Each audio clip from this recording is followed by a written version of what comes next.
They knew. So when these lepers were told to go to the priest, they expected something to happen.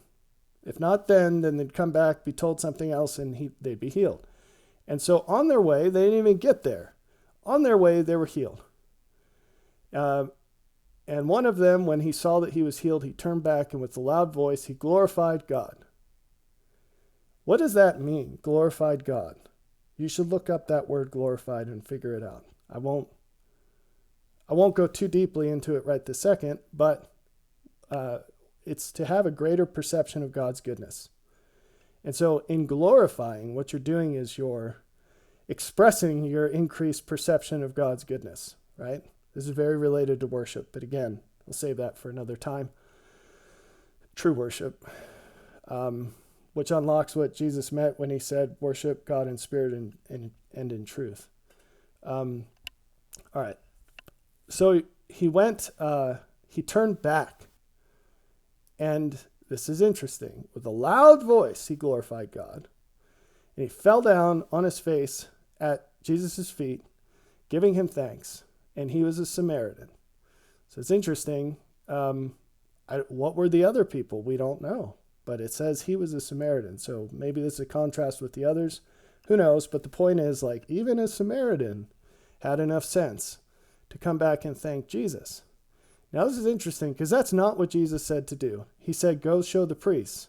That's all he told them to do. This guy was not obeying him. He came back and he gave him thanks. And Jesus answering said, were there not 10 cleansed? But where are the 9?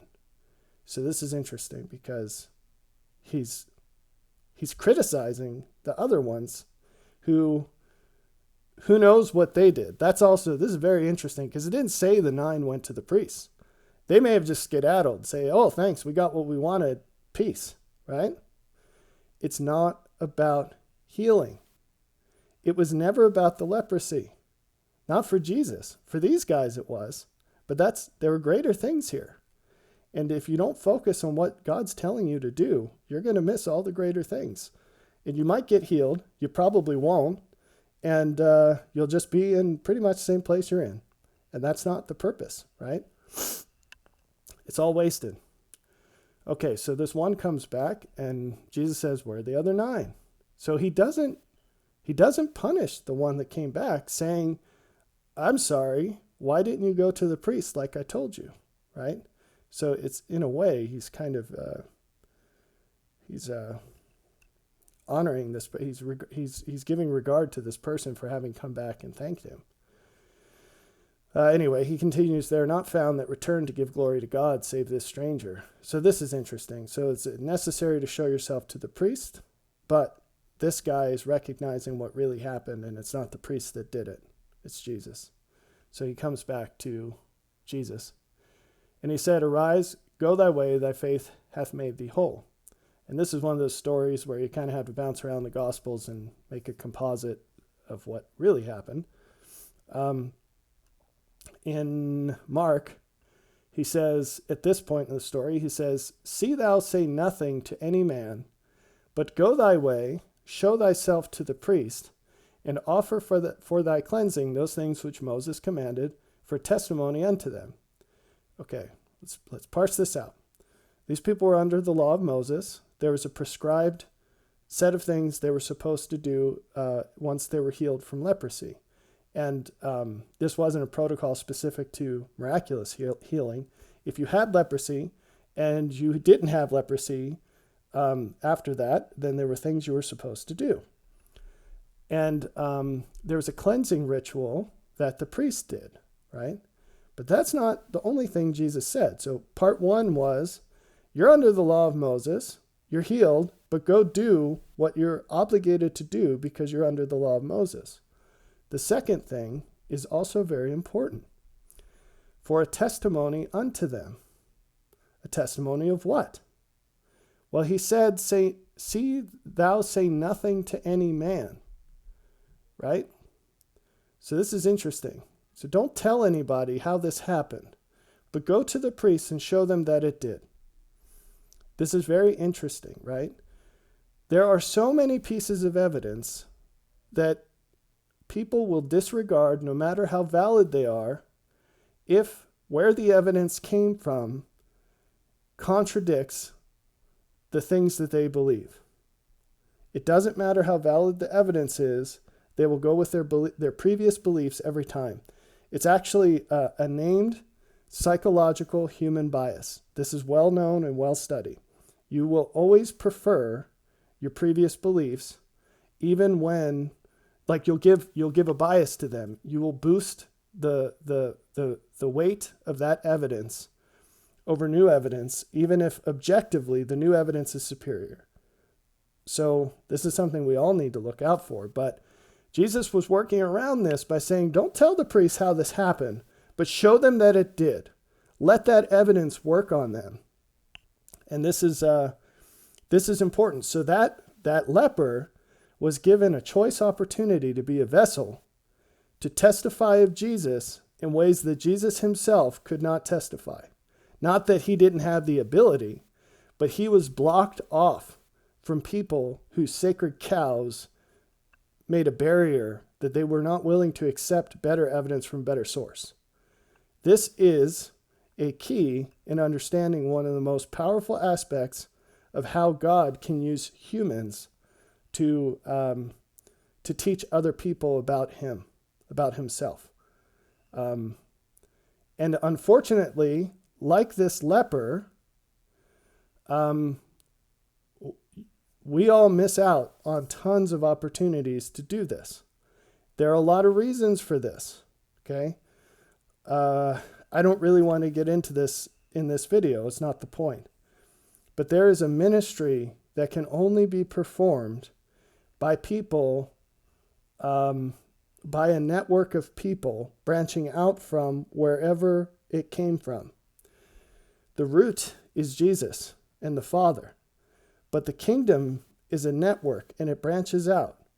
And it's a false teaching that God does not need people for his ministry. He doesn't need you specifically, whoever you are, but he needs people.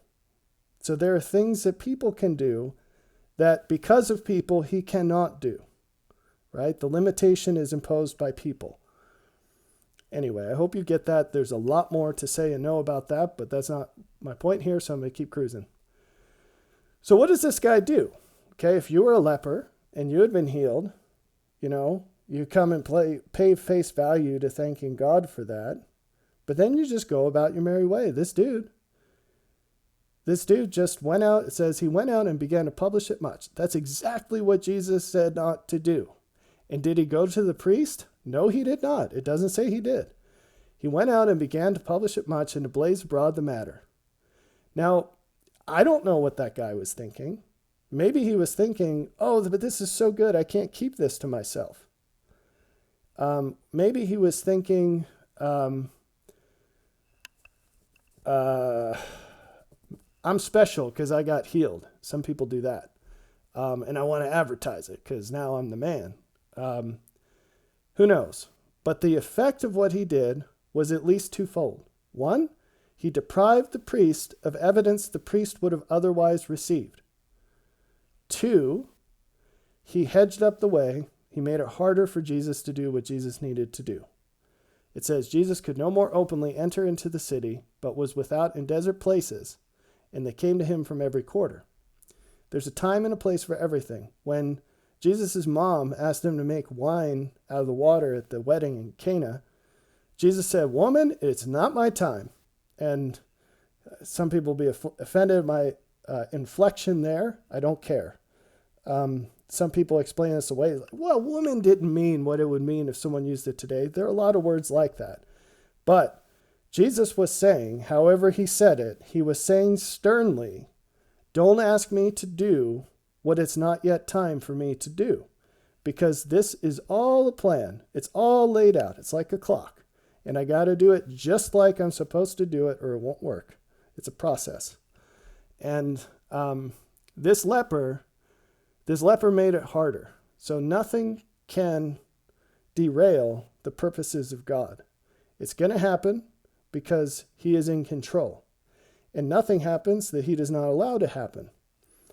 But with Jesus and with everyone who serves him, you have the power to make it easier or harder for them. And you do that in how you, in part by how you react to what they do. Okay? And so if you were in this leper's place, I hope that you can come to the point where honestly, you would say, I wouldn't do what this guy did. As for me, I would have gone straight to the priest and done what he said. No matter how grateful I was, I would have shown my gratitude in my obedience. He said in another place, Jesus said, I want obedience, not sacrifice. What he was saying was, don't tell me how much you appreciate me. Show me by doing what I tell you. So,